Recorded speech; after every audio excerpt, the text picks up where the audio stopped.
Hello students, gate গ্র্যাজুয়েটের নতুন একটি ভিডিওতে তোমাদের সকলকে জানাই স্বাগত। আমি সুমনা মণ্ডল। আজ আমি তোমাদের সঙ্গে আলোচনা করব বুদ্ধির একটি তত্ত্ব নিয়ে। বুদ্ধি কী বা বুদ্ধির প্রকারভেদ সম্পর্কে আগের একটি ভিডিওতে তোমাদের সঙ্গে আমি আলোচনা করেছি। তোমরা সেই ভিডিওটি অবশ্যই দেখে নিতে পারো যদি না দেখে থাকো। আজকে আমি যেটা আলোচনা করব সেটা হচ্ছে এই যে বুদ্ধির ওপর গবেষণা করে যে সমস্ত তত্ত্বগুলো তৈরি হয়েছে তার মধ্যে থেকে একটি টপিক নিয়ে। এই যে বুদ্ধির তত্ত্বের মধ্যে কি কি আছে আমরা জানি যে এখানে আছে স্টানের একক উপাদান তত্ত্ব, স্পিয়ারম্যানের দ্বি উপাদান তত্ত্ব, থার্স্টনের দলগত উপাদান তত্ত্ব, থর্নডাইকের বহু উপাদান তত্ত্ব, এছাড়াও আছে থমসনের বাছাই উপাদান তত্ত্ব এবং গিলফোর্ডের ধীশক্তি উপাদান তত্ত্ব, স্টার্নবার্গের তত্ত্ব। এতগুলো তত্ত্ব মোটামুটি বুদ্ধি সম্পর্কিত আছে। আজকে তার মধ্যে থেকে আলোচনা করব স্পিয়ারম্যানের দ্বি উপাদান তত্ত্ব নিয়ে। এই যে বুদ্ধি, আমি প্রথমেই তোমাদের বলেছিলাম যে বুদ্ধি হচ্ছে একটি মানসিক ক্ষমতা। এটা কিন্তু আমাদের কোনো শারীরবৃত্তীয় সেরকম কিছু না, আমাদের একটা মানসিক ক্ষমতা বুদ্ধি। এই যে ক্ষমতা কাকে বলে? কোনো কর্ম সম্পাদনের জন্য যে শক্তি তাকেই বলা হয় ক্ষমতা। তাহলে মানসিক ক্ষমতা কাকে বলে? যে ক্ষমতা আমাদের মানসিক কর্ম সম্পাদনের জন্য তৈরি হয় এবং যেগুলো মানসিকভাবে আমাদের কোনো কাজ সম্পাদন করার জন্য মানসিকভাবে শক্তি যোগায়, তাকেই বলা হয় মানসিক ক্ষমতা। এবার যে ক্ষমতা আমাদের মানসিক কাজ সম্পাদনের জন্য প্রয়োজন তাকে যখন আমরা বলছি মানসিক ক্ষমতা, এই মানসিক ক্ষমতার ওপর কি কি থাকে? আমাদের বিচার করার শক্তি থাকে, আমাদের স্মৃতিশক্তি থাকে। যখন আমরা কথা বলি বা ভাষার ব্যবহার করি, কোথায় কোন ভাষা প্রয়োগ করব, কিভাবে করব, কোন টোনে করা উচিত ইত্যাদি যাবতীয় একটা বিমূর্ত চিন্তা সব কিছু কিন্তু আমাদের এই মানসিক ক্ষমতার মধ্যে পড়ে থাকে। ব্রিটিশ মনোবিজ্ঞানী চার্লস স্পিয়ারম্যান তিনি 1904 সালে গণিত নির্ভর বুদ্ধির একটি তাত্ত্বিক ব্যাখ্যা দিয়েছিলেন। আমেরিকান জার্নাল অফ সাইকোলজিতে তিনি এই ব্যাখ্যাটি দিয়েছিলেন। সেখানে তিনি বুদ্ধি সম্পর্কিত যে তত্ত্বটি আলোচনা করেছিলেন সেই তত্ত্বে দুটি উপাদানের কথা বলেছিলেন। একটি হচ্ছে সাধারণ উপাদান বা জি ফ্যাক্টর, যাকে আমরা বলে থাকি জেনারেল ফ্যাক্টর। আরেকটি হচ্ছে বিশেষ উপাদান বা এস ফ্যাক্টর, যাকে আমরা বলে থাকি স্পেশাল ফ্যাক্টর। এবার দ্বি কথার অর্থ হচ্ছে দুই, সুতরাং এই তত্ত্বে দুটি উপাদানের মূল ভূমিকা থাকায় এই তত্ত্বের নাম দেওয়া হয়েছে দ্বি উপাদান তত্ত্ব। এই যে সাধারণ মানসিক ক্ষমতাটা কি আর বিশেষ মানসিক ক্ষমতাটা কি? সাধারণ মানসিক ক্ষমতা, সাধারণ বলতে বুঝি কি? যে ক্ষমতাটা কি আমাদের সাধারণ না, কম বেশি প্রত্যেকটা মানুষের মধ্যে প্রত্যেকটা কাজ সম্পাদনের জন্য যে ক্ষমতা সাধারণভাবে থাকে, যে ক্ষমতাটা সবার মধ্যে আছে, তাকে আমরা বলে থাকি সাধারণ মানসিক ক্ষমতা। প্রথমেই আমি তোমাদের বলে নিই, ধরো কাজের কিছু যদি ভাগ, যেমন একটা হচ্ছে তোমার অঙ্ক কষা, 2 হচ্ছে আঁকা, 3 হচ্ছে রান্না করা, 4 হচ্ছে কারোর সৃজনাত্মক কোনো ক্ষমতা, সেটা হচ্ছে নাচ গান যাই কিছু। তাহলে এই ক্ষমতাগুলির মধ্যে থেকে যে ফ্যাক্টরটা আছে সেই ফ্যাক্টরটা কম বেশি সকলের মধ্যে আছে। মানে যে রান্না করছে তার মধ্যেও ধরে নেওয়া হচ্ছে এই সাধারণ ক্ষমতা কম বেশি আছে, যে নাচ গান করছে, যে অঙ্ক কষছে এবং যে আঁকা করছে, মানে সকলের মধ্যে কম বেশি এই জি ফ্যাক্টরটা রয়েছে। সেই জন্য একে বলা হচ্ছে সাধারণ মানসিক ক্ষমতা। স্পিয়ারম্যান শিক্ষার্থীদের পারদর্শিতার ওপর ভিত্তি করে মানে তিনি একটি সমীক্ষা করেছিলেন শিক্ষার্থীদের পারদর্শিতার ওপর।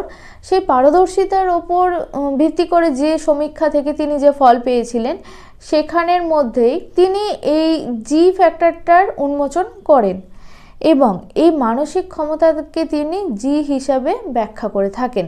এবার আসি বিশেষ মানসিক ক্ষমতা। বিশেষ কথার অর্থ হচ্ছে যেটা ব্যক্তি বিশেষে আলাদা আলাদা আলাদা হতে পারে। মানে জি ফ্যাক্টর আমি বলেছি কম বেশি সকলের মধ্যেই আছে এবং সব কাজ করার জন্য মোটামুটি কম বেশিভাবে জি ফ্যাক্টরটার প্রয়োজন। তাহলে আলাদা কোথায়? মানে আমি ভালো অঙ্ক করতে পারি আর সে ভালো আঁকতে পারে, এই জায়গার মধ্যে আলাদা কোথায়? স্পিয়ারম্যান বলছেন যে জি ফ্যাক্টর তো দুজনের মধ্যেই আছে কম বেশি, তফাৎ হচ্ছে সেখানে যেটা হচ্ছে বিশেষ মানসিক ক্ষমতা। এই যে স্পেশাল ফ্যাক্টরটা, এই স্পেশাল ফ্যাক্টরটা আমার মধ্যে আঁকার দিক থেকে দক্ষতাটাকে বেশি বৃদ্ধি করে, মানে আঁকার দক্ষতা আমার বেশি ভালো, আমার স্পেশালিটি আছে আঁকার বিষয়ে, এবং যে অঙ্ক কষছে তার মাথাটা ওই অঙ্কতেই ভালো, মানে সে ভীষণ ভালো অঙ্ক করতে পারে, তার যে বিশেষ ক্ষমতাটা আছে সেটা অঙ্ক কষার মধ্যে, এটা হচ্ছে বিশেষ একটি মানসিক ক্ষমতা। তো জি যদি সবার মধ্যে সাধারণত থেকে থাকে, আমাদের পার্থক্য নির্ণয় করে এই এস ফ্যাক্টরটি। তাহলে আমি এখান থেকে বলতে পারি যে একই পরিমাণে সাধারণ মানসিক ক্ষমতা থাকা সত্ত্বেও দুটি ব্যক্তি, তাদের মধ্যে বৌদ্ধিক কাজের পার্থক্য দেখা যায়, এবং সেই বৌদ্ধিক কাজের পার্থক্যের কারণ হিসাবে আমরা ধরে নিতে পারি বিশেষ মানসিক ক্ষমতাকে। তো সাধারণ মানসিক ক্ষমতা, এই সাধারণ মানসিক ক্ষমতা সাধারণধর্মী, এবং বিশেষ যে মানসিক ক্ষমতা সেই বিশেষ মানসিক ক্ষমতাটা হচ্ছে বিশেষধর্মী। এই বিশেষ মানসিক ক্ষমতা এগুলি প্রধানত অর্জিত অর্থাৎ শিখনের মাধ্যমেও অনেক সময় অর্জন করা হয়ে থাকে এই বিশেষ মানসিক ক্ষমতা।